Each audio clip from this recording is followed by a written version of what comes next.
నమస్తే అమ్మా. నమస్తే అమ్మ. అమ్మ, ఇంట్లో పెద్దవాళ్ళు చెప్తూ ఉంటారు ఏంటంటే, ఇంట్లో మంచం పైన కూర్చొని తింటే తిన్నది ఒంటికి పట్టదురా, వద్దు అలా తినడం కూడా మంచిది కాదు అని. అది నిజమేనా అమ్మ? అసలు ఎంతవరకు కరెక్ట్ అది? అమ్మ నేను ఒక్క మాట చెప్తానమ్మా. మనకి ఇంట్లో ఒక్కొక్క దానికి ఒక్కొక్క ప్రదేశం ఉంది కదా అవును అన్న.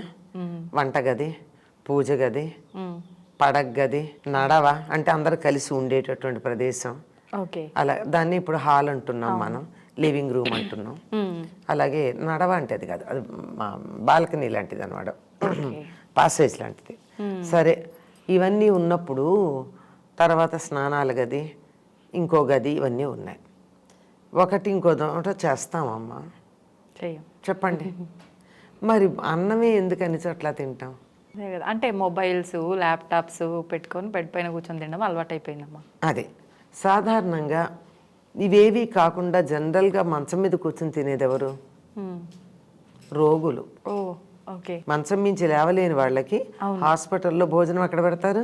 బెడ్ పైన. బెడ్ పైన పెడతారు.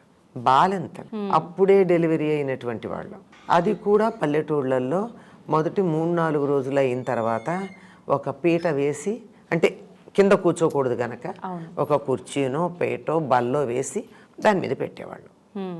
అంటే అర్థం ఏమిటి? అంటే జబ్బుతో ఉన్న వాళ్ళు అలా మంచం పై కూర్చొని తింటారు. నేను మంచం మీద కూర్చొని తింటున్నానంటే అర్థం ఏంటి? ఒంట్లో బాగలేదని అర్థం. అంతే కదా, అర్థం. రోగి అని అర్థం. శుభ్రంగా ఉండి మంచం మీద కూర్చొని తింటున్నానంటే శారీరక రోగమా మానసిక రోగమా? మానసిక రోగం. ఇవన్నీ చెప్పడం ఎందుకని చెప్పి ఏమంటారంటే, మంచం మీద కూర్చుంటే దరిద్రం అన్నారు. దరిద్రం అంటే ఏమిటి? దరిద్రం అంటే ఏమిటి? ఒక డబ్బు లేకపోవడమే కాదండి, అన్ని రకాల సంపదలు లేకపోవడం దరిద్రం. ఇప్పుడు సంపదలు ఎన్ని ఉన్నాయి? అష్టలక్ష్ములు ఉన్నాయి మనకి. అష్టలక్ష్ముల్లో ఏ ఒక్క లక్ష్మి లేకపోయినా అది లక్ష్మి ఉన్న చోట దరిద్రమే కదా. అష్టదరిద్రాలు కూడా ఉన్నాయి. ఈ అష్టదరిద్రాలు వస్తాయి. అష్టదరిద్రాల్లో ఒకటేమిటి? అసలు first of all you are sick. ఏది కూడని చోట కూడని పని చేస్తే, నీట్గా ఉందని బాత్రూంలో ఎవరైనా కనీసం మంచినీళ్ళు తాగుతారా? నీట్గా ఉంటుంది. కొంతమంది ఎంతంటే అసలు లైక్ స్టూడియో సెట్టింగ్లా పెట్టుకుంటారు. ఈ మధ్యకాలంలో టీవీ కూడా పెట్టుకుంటున్నారు బాత్రూమ్స్లో కదా. అట్లానే అక్కడ ఇంకేదన్నా పని చేస్తామా? లేదు, చేయం కదా. మరి బెడ్రూమ్లో ఏం చేయాలి? పడుకోవాలి. అందులోనూ పడుకోవడానికి తగిన ప్రదేశం ఒకటి ఉంది, మంచం అనేది. దాని మీద నువ్వు పడుకోమంటే అది కాక ఏ పని చేసినా తప్పే. ఇంక అన్నం తింటే మరీ తప్పు. ఓకే. సంప్రదాయం తెలిసిన వాళ్ళు పగటిపూట మంచం మీద కూర్చోరమ్మా, పడుకోవటం మాట దేవుడెరుగు.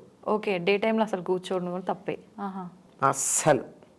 ఒకవేళ పడుకోవాల్సి వస్తే చాప వేసుకుని నేల మీద పడుకుంటారు, కానీ రాత్రి పడుకునే మంచం మీద పడుకోరు. ఓకే. అట్లాంటిది రాత్రి పడుకునేటటువంటి మంచం మీద ఏ పని చేసినా పనికిరాదు. చదువుకోకూడదు, డబ్బులు పెట్టకూడదు, విలువైన వస్తువులు, గౌరవించదగిన వస్తువులు, ఖరీదైన కాదు, అట్లాంటివి పెట్టరు. అట్లాంటిది అన్నం తినడం అంటే అది ఎంత తప్పో చూడండి. అర్థమైంది కదా. తర్వాత కాసేపు అదంతా పక్కన పెడదాం, పద్ధతి సంప్రదాయం వీటన్నిటిని పక్కకు పారేద్దాం, అవి మనకు అక్కర్లేని వస్తువులు కదా. అందుకని అక్కడ పెట్టేస్తే మంచం మీద తిన్నావు, తిన్నాక ఒక్క మెతుకు కింద పడింది అనుకో, ఏమవుతుంది? కనపడచ్చు, కనపడకపోవచ్చు. లేదు, ఒక మెతుకు కింద పడితే దాన్ని తీసావు, తీసుకున్నా దాని తాలూకు చిన్న నలక దానికి అంటుకుంటుంది. చీమలు పట్టవా? మనం డైనింగ్ టేబుల్ మీద తిన్నాక మెతుకులు పడితే తీసేస్తే, తడితో దాన్ని క్లీన్ చేయకపోతే అక్కడ అన్నం మెతుకు ఏం కనపడదు, కానీ ఒక చీమ పడుతుందా లేదా? సన్నం చీమ. మరి అట్లాంటివన్నీ మంచం మీద పడితే నీకేమంత ఆరోగ్యం? చీమలు పట్టవా? చీమలతో పాటు ఇంకా ఎన్ని రకాలైనటువంటి బ్యాక్టీరియా చేరచ్చు. ఈ బ్యాక్టీరియా మనకి ఎక్కడ ఎటువంటి హాని కలిగిస్తుందో చెప్పలేము. ఎందుకు వచ్చింది? అందుకని ఎక్కడ చేయాల్సిన పని అక్కడ చేయాలి. ఓకే. అంతేగాని మంచం పడుకోవడానికి ఇచ్చిన మంచం మీద అన్నం తినడం అన్నది సరైన పద్ధతి కాదు. మంచం భోగ వస్తువుగా చెప్తారు. భోగ వస్తువు అయినటువంటిది ఇది. అన్నం తినడం అనేది శరీర ధర్మం కోసం చేసేది. అది ఎట్టి పరిస్థితుల్లో మంచం మీద తినకూడదు. ఆ మాట చెప్తే ఇంత విషయం చెప్తే చాలే చెప్పవచ్చో చాదస్తామంటారు. అందుకని దరిద్రం అని, దెయ్యాలు పడతాయి అని ఇంకో మాట, అవును.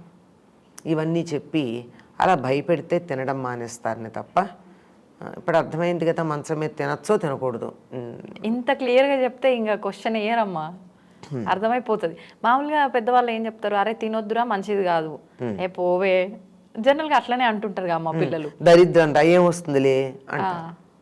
కాదురా, చీమలు పడతాయి, దోమలు పడతాయి, పురుగులు పడతాయి, కనపడవు, తర్వాత రోగకారకులు అవుతాయి అంటే చిన్నపిల్లలకు అర్థమవుతుంది. అదిగా రోగే తింటాడు, ఇవన్నీ కొంచెం ఒక వయసు వచ్చిన వాళ్ళకి అర్థమవుతుంది.